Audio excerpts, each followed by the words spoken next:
Assalamualaikum warahmatullahi wabarakatuh. Selamat pagi teman-teman semua. Saya di sini akan mempresentasikan materi mengenai file server. Sebelum saya mulai materi tersebut, izinkan saya untuk memperkenalkan diri terlebih dahulu. Perkenalkan, nama saya Karin Ismail Yusuf. Saya dari kelas 11 TKJ 2. Yang pertama, saya akan menjelaskan mengenai pengertian file server.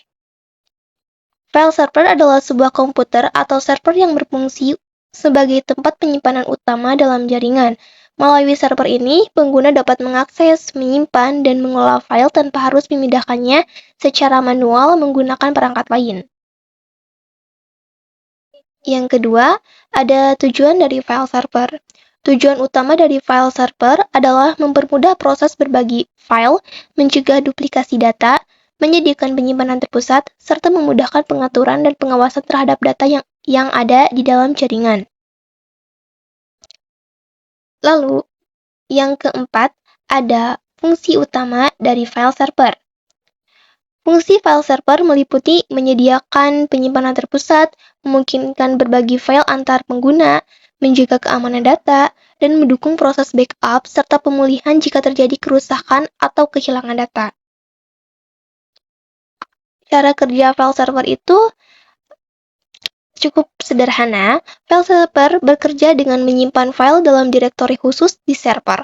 Pengguna yang terhubung melalui jaringan, baik LAN atau Wi-Fi, diberikan hak akses tertentu. Proses pengambilan dan penyimpanan file dilakukan melalui protokol seperti SMB, NVS, atau VTP. Jenis-jenis file server. Jenis-jenis file server terdapat beberapa jenis, seperti NVS yang umum digunakan di Linux, SMB atau CIVS yang banyak dipakai di sistem Windows, VTP server untuk transfer file, serta layanan berbasis cloud seperti Google Drive atau Dropbox. Di sini juga ada kelebihan dari file server. Kelebihannya, menggunakan file server antara lain adalah akses data lebih cepat, manajemen data lebih mudah, serta penghematan ruang penyimpanan di komputer pengguna karena file disimpan secara terpusat. Tetapi ada juga kekurangan dari file server tersebut,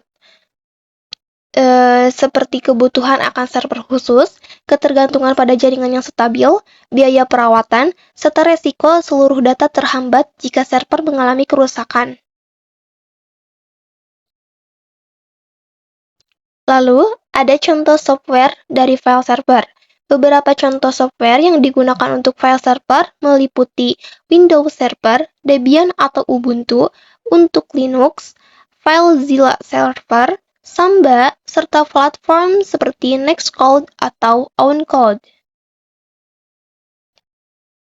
Lalu, kita sudah sampai di penghujung, yaitu penutup. Sebagai penutupnya, file server memiliki peran penting dalam pengelolaan data di lingkungan jaringan. Dengan adanya file server, proses penyimpanan, akses, dan pengaturan data menjadi lebih mudah dan terorganisir. Terima kasih.